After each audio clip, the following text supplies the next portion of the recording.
Berkaitan dengan korban permainan tongsten tadi malam di Arna Bazar Pasar Malam dalam rangka memeriahkan HUT Kota Pagar Alam ke-21. Kapolres Pagar Alam AKBP Arif Harsono memerintahkan agar wahana tongsetan dilarang beroperasi, selain juga kepada pengelola bertanggung jawab atas biaya pengobatan terhadap korban wahana. Selain itu juga lanjut Kapolres Pagar Alam AKBP Arif Harsono, beberapa petugas wahana tongsetan sudah diperiksa, sejumlah pengelola wahana tongsetan sudah diperiksa, pengelola harus menanggung biaya pengobatan dan sebagainya para korban, serta sebelum benar-benar safety wahana ini dilarang beroperasi, tegasnya.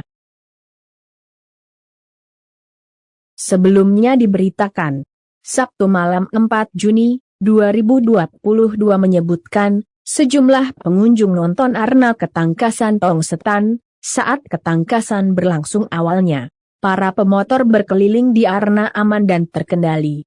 Namun setelah beberapa waktu berlangsung, salah satu pemotor yang beraksi hilang kontrol dan keluar arena. Kejadian tak terduga ini mengundang kegaduhan dan korban.